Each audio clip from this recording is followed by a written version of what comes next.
നമസ്കാരം. ഇതിൽ art academy ഈ ലെസണിൽ പറയുന്ന പ്രധാനപ്പെട്ട ചില കാര്യങ്ങൾ.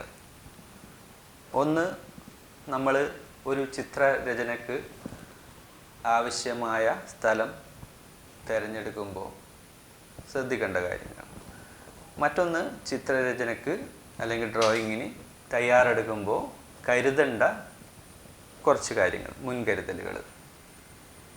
സ്ഥലം അറേഞ്ച് ചെയ്യുമ്പോൾ ശ്രദ്ധിക്കേണ്ട പ്രധാനപ്പെട്ട കാര്യങ്ങളിലൊന്ന്, ചുറ്റുപാടുകൾ നിശബ്ദമായ അല്ലെങ്കിൽ മറ്റ് ശബ്ദ അലോസരങ്ങളില്ലാത്ത ഒരു ഏരിയ തിരഞ്ഞെടുക്കുക.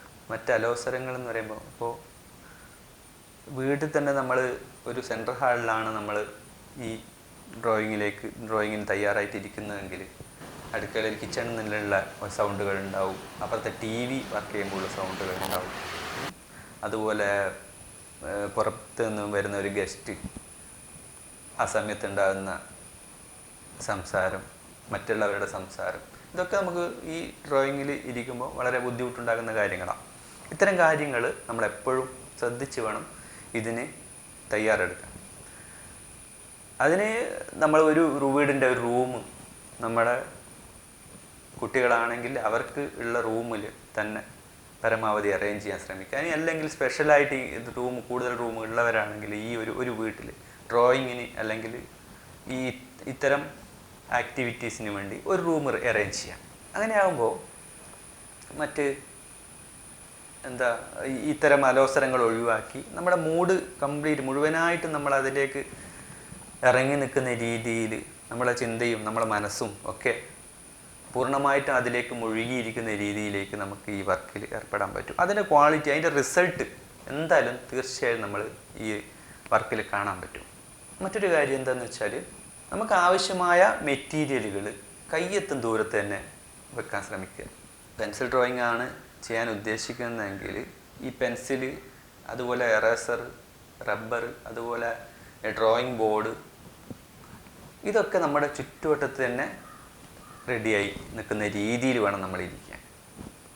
അല്ലാതെ ചെയ്തുകൊണ്ടിരിക്കുമ്പോൾ നമ്മൾ ഒരു ചിത്രം വരയ്ക്കാൻ വേണ്ടി റെഡിയായിരിക്കുകയാണ്, നമ്മൾ അതിൻ്റെ പൊസിഷനിലൊക്കെ ഇരുന്ന് ഡ്രോയിങ്ങിന് തയ്യാറെടുക്കുമ്പോൾ ഫസ്റ്റ് HB പെൻസിൽ കൊണ്ട് അല്ലെങ്കിൽ നേർത്ത പെൻസിൽ കൊണ്ട് വളരെ നേർത്ത രൂപത്തിൽ രേഖകൾ തയ്യാറാക്കി കഴിഞ്ഞ ശേഷമായിരിക്കും കുറച്ച് ഹാർഡായിട്ടുള്ള, കട്ടിയുള്ള അല്ലെങ്കിൽ തിക്കായിട്ടുള്ള പെൻസിൽ വേണം തോന്നും. അത്തരം സന്ദർഭത്തിൽ നമ്മൾ എഴുന്നേറ്റ് പോയി ആ പെൻസിലെടുത്ത് വരുന്നൊരു സാഹചര്യം. അപ്പോഴേക്കും നമ്മളെ ചിന്തയും നമ്മളെ മനസ്സൊക്കെ അതിൻ്റെ ഷേപ്പ് അല്ലെങ്കിൽ അതിൻ്റെ ആ ഒരു 3D ഇമേജ് നമ്മളെ മനസ്സിലേക്ക് കൊണ്ടുവന്നിട്ടുണ്ടാവും. അപ്പോൾ ഇവിടെയൊക്കെ പ്രശ്നങ്ങളുണ്ടാവും. ഇവിടെയൊക്കെ നമ്മൾ ആ ബന്ധം വിട്ടുപോകുന്നൊരു അവസ്ഥയുണ്ടാവും. അതില്ലാതാക്കാൻ നമ്മൾ ചുറ്റുവട്ടത്ത് തന്നെ, അതായത് കയ്യെത്തും ദൂരത്ത് തന്നെ ഇത്തരം കാര്യങ്ങൾ, ടൂൾസ് ഉണ്ടായിരിക്കുക. ഇനി അതല്ല, ഈ പെയിൻറ്റിങ്ങിലേക്ക് പോകും, പെയിൻറ്റിംഗ് ആണ് ചെയ്യാൻ ഉദ്ദേശിക്കുന്നതെങ്കിൽ വാട്ടർ കളറാണ് ചെയ്യാൻ ഉദ്ദേശിക്കുന്നതെങ്കിൽ ഇതിൻ്റെ വാട്ടർ കളർ എടുത്ത് നമ്മൾ പാലറ്റിലേക്ക് മിക്സ് ചെയ്യുമ്പോൾ പാലറ്റ് വേണം. ഈ പാലറ്റിൽ മിക്സ് ചെയ്യാൻ വെള്ളം വേണം. വെള്ളവും തൊട്ടടുത്ത് തന്നെ നല്ല പാത്രത്തിൽ ഉണ്ടായിരിക്കണം.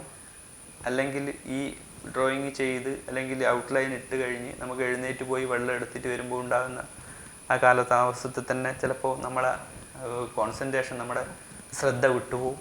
അതുപോലെ ഈ വാട്ടർ കളർ മിക്സ് ചെയ്യുന്ന സമയത്ത് കൂടുതലായിട്ട് ബ്രഷിലേക്ക് വരുന്ന കളറുകൾ അതിനെ നമുക്ക് തുടച്ച് ക്ലീൻ ചെയ്തെടുക്കണം. വളരെ തയ്യാറെടുപ്പ് എന്ന് പറയുന്നത് വളരെ ശ്രദ്ധാപൂർവം ചെയ്യേണ്ട ഒരു കാര്യമാണ്.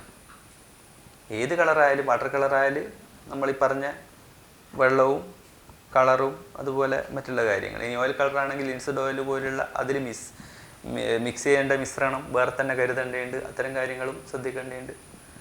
അപ്പോൾ ഇത് നമ്മൾ എന്താണോ ചെയ്യാൻ ഉദ്ദേശിക്കുന്നത്, ഏത് ഡ്രോയിങ്ങിലാണോ നമ്മൾ ഇടപെടാൻ ഉദ്ദേശിക്കുന്നത്, അത്തരം മെറ്റീരിയലുകൾ കൃത്യമായി നമ്മുടെ ചുറ്റുവട്ടത്ത് തന്നെ ഉള്ള രീതിയിലേക്ക് തയ്യാറെടുത്തിരിക്കുക എന്നുള്ളതാണ്. മറ്റൊരു കാര്യം എന്ന് വെച്ചാൽ, ഡ്രോയിങ് ചെയ്യാൻ തയ്യാറെടുക്കുമ്പോൾ ഒരു ഡ്രോയിങ് ബോർഡ് നിർബന്ധമായിട്ടും കരുതുക. പെൻസിൽ ഡ്രോയിങ് ആണെങ്കിൽ പെൻസിലുകൾ നമ്മൾ HB മുതൽ 12B വരെയുള്ള പെൻസിലുകൾ നമ്മുടെ മാർക്കറ്റിൽ ഇപ്പോൾ ഉണ്ട്, സജീവമായിട്ടുണ്ട്, എല്ലാ ഷോപ്പുകളിലും ഉണ്ട്. അപ്പോൾ അത് തീർച്ചയായും കുറച്ചെങ്കിലും HB മുതൽ എല്ലാ ഓർഡർ പ്രകാരമുള്ള എല്ലാ എല്ലാ പെൻസിലുകളും ആവശ്യമില്ല. ഇനി പിന്നെ 2HB കഴിഞ്ഞ് 2B 6B ഇനി പിന്നെ 8B 12B അങ്ങനെ ഒരു 3-4 സ്റ്റെപ്പ് ഗ്യാപ്പ് ഇട്ടിട്ടുള്ള പെൻസിലുകൾ കരുതിയാലും മതി. അതുപോലെ ഹൈ ഡാർക്ക് വരുന്ന ചില പെൻസിലുകളുണ്ട്. അതൊക്കെ നമുക്ക് പിന്നീട്, അതായത് കൂടുതലായിട്ട് പഠിച്ചു വരുമ്പോൾ തീർച്ചയായിട്ടും ഉപയോഗിക്കണം. അതുപോലെ പേപ്പർ, വാട്ടർ കളറിന് ഉപയോഗിക്കുന്ന പേപ്പറുകൾ, വിവിധ പേപ്പറുകൾ ഇപ്പോൾ മാർക്കറ്റിലുണ്ട്. ആദ്യമായിട്ട് ഉപയോഗിച്ച് ശീലിക്കുന്ന കുട്ടികളാണെങ്കിൽ സാധാരണ പേപ്പർ മതി. ഡ്രോയിങ് ഷീറ്റ്, സാധാരണ white drawing sheet, art paper എന്ന് പറയും. അത്തരം പേപ്പർ വാങ്ങിച്ചാൽ മതി. റേറ്റ് കുറവായിരിക്കും. റേറ്റ് കൂടുതലുള്ള പേപ്പർ വാങ്ങിച്ച് കുട്ടിക്ക് കൊടുക്കുമ്പോൾ അല്ലെങ്കിൽ നമ്മൾ തന്നെ വരയ്ക്കാൻ ഇരിക്കുമ്പോൾ അതിൽ നമുക്ക് ഒരു ഉൾഭയം വരും. കാരണം ഈ വരച്ച ചിത്രം ഭംഗിയായില്ലെങ്കിൽ, ശരിയായി ഉദ്ദേശിക്കുന്ന രീതിയിൽ ശരിയായില്ലെങ്കിൽ അത് നഷ്ടമായി പോകില്ല എന്നുള്ളൊരു ചിന്ത, ഒരു പേടി ഉണ്ടാവും. ഈ പേടിയോടെ വരക്കാനിരുന്ന് കഴിഞ്ഞാൽ ഇത് ഭംഗിയാവില്ല. ധൈര്യത്തോടെ, ആത്മവിശ്വാസത്തോടെ, സന്തോഷത്തോടെ, എൻ്റെ ഇഷ്ടത്തോടെ ഇരിക്കുമ്പോൾ മാത്രമേ ആ ചിത്രം ഭംഗിയാവുള്ളൂ. അത്തരം കാര്യങ്ങൾ ശ്രദ്ധിക്കുക. ഇനി ഭാവിയിൽ മറ്റുള്ള ഓയിൽ പെയിൻറ്റിനെ കുറിച്ച് പറയുമ്പോൾ വാങ്ങിക്കേണ്ട, കളക്ട് ചെയ്യേണ്ട ഒരുപാട് കാര്യങ്ങളുണ്ട്. അത് ഞാൻ പിന്നീട് പറയാം. ഓരോ കാര്യങ്ങളിലും ഓരോ സ്റ്റെപ്പ് ബൈ സ്റ്റെപ്പായിട്ട് നമ്മൾ പഠിച്ചാലേ ഇത് മനസ്സിലാവുള്ളൂ. ഈ ആർട്ട് എന്ന് പറയുമ്പോൾ നമ്മുടെ മനസ്സിൽ ഉദിക്കുന്ന ചിന്തകളെ ക്രിയേറ്റീവായിട്ട് എങ്ങനെ പ്രതലത്തിലേക്ക് അല്ലെങ്കിൽ പശ്ചാത്തലത്തിലേക്ക് പകർത്താം എന്നുള്ളത് മാത്രമല്ല, നമ്മുടെ ചിന്തയെ ഒരുപാട് ചിന്തകളാക്കി, ഒരുപാട് അർത്ഥ തലങ്ങളാക്കി മാറ്റി പ്രതലത്തിലേക്ക് അല്ലെങ്കിൽ മറ്റുള്ളവരിലേക്ക് പകർന്നു നൽകുന്ന ഒരു കാര്യം കൂടി ഇതിലുണ്ട്. നമുക്ക് അതിനെക്കുറിച്ചൊക്കെ നമുക്ക് പിന്നീട് സംസാരിക്കാം. അപ്പോൾ നമ്മളിപ്പം പറഞ്ഞു വരുന്നിരിക്കുന്നത് ഡ്രോയിങ് ചിത്രരചനയ്ക്ക് തയ്യാറെടുക്കുമ്പോൾ ശ്രദ്ധിക്കേണ്ട കുറച്ച് കാര്യങ്ങൾ.